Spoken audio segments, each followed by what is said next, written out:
نعت ایک سعادت ہے جو حضور کے غلاموں کا مقصوم ہے. جن لوگوں نے اس مقدس سعادت کو کاروبار بنا لیا اور پیٹ کا دھندا بنا کر کے نعت کے تقدس کو پامال کرتے رہے، ان کے جانے کے بعد دنیا ان کا نام بھی فراموش کر دیتی ہے. اور جنہوں نے نعت کو حضور کی بارگاہ میں با ادب حاضری کا ذریعہ قرار دیا اور عشق رسول کے پھیلاؤ کا اس کو ایک ٹول بنایا، پھر زمانہ ان کے جنازوں کو بھی رشک کی نظر سے دیکھتا ہے.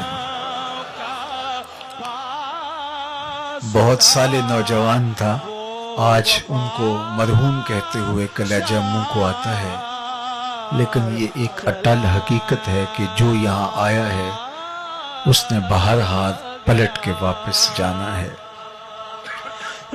اس دنیا پر کسی کا مستقل قیام نہیں ہے.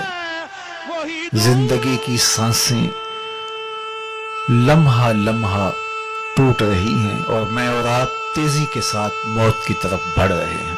یہاں کسی نے بیٹھ نہیں رہنا، بالآخر کوچ کرنا ہے. تو آئیے میں اور آپ اپنے آپ کو مالک کی دہلیز پہ لے جائیں اور موت کی تیاری کریں.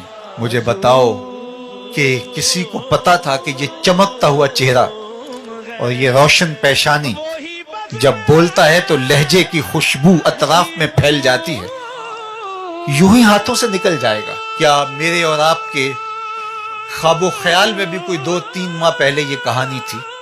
لیکن یہ حقیقت واقعہ ہم اپنی آنکھوں سے دیکھ رہے ہیں. تو اس لیے میں نے اور آپ نے بھی یہاں سے رخصت ہونا ہے.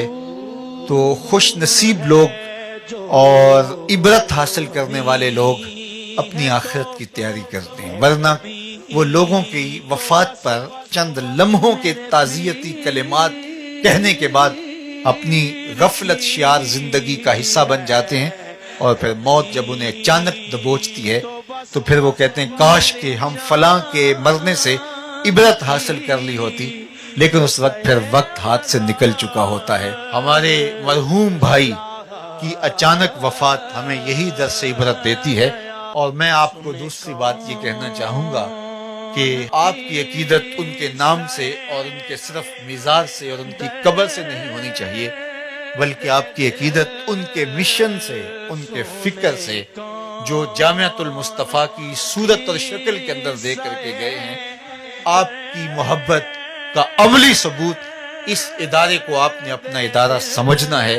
میں مر کے بھی زندہ ہوں اہل وفا کی محفل میں، میری محفل میں یا میرا مزار نہ پوچھ. تو کسی کی فکر کے ساتھ جڑ جانا، یہ اس کے ساتھ محبت کا حقیقی رنگ اور حقیقی اسلوب ہوا کرتا ہے. تو یہ انہوں نے ایک مثال بھی قائم کی. عمومی طور پہ ثنا خانوں کو پذیرائیاں بھی ملی ہیں، بہت عزتیں بھی ملی ہیں، لوگوں نے مال بھی نچھاور کیا، لوگوں نے ان کے قدموں میں اپنی آنکھیں بھی بچھائیں. ثنا خانوں کی بہت ساری غلطیوں کو لوگ نظر انداز بھی کرتے ہیں، اس لیے کہ یہ حضور کی ثنا خانی کرتے ہیں، یہ حضور کی نعت پڑھتے ہیں. تو پھر ان کا بھی حق ہوتا ہے کہ جس دین نے، حضور کے نام نے ان کو جو عزتیں دی تو وہ بھی ریٹرن کریں اور وہ بھی کچھ پیش کریں. میں نے ایک زمانے میں کہا تھا کہ گلوکاروں نے اور کرکٹرز نے اپنی اس شہرت سے فائدے حاصل کر کے بڑے عالی نصب ہاسپٹل اور بہت کچھ جو ہے وہ فلاحی کام کھڑے کر دیے.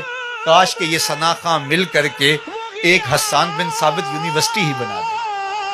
کاش کہ یہ کوئی کام کریں اور ان کی مقبولیت سے امت کو کوئی فائدہ ہو. نعت خوانی صرف آپ کی زبان سے ہی ادا نہ ہو بلکہ عمل اور رویے بھی نعت خوانی پکارتے دکھائی دیں. تو لازم ہے کہ نعت خواں حضور کے نام کی یونیورسٹیاں اپنی مقبولیت کے ذریعے سے قائم کریں.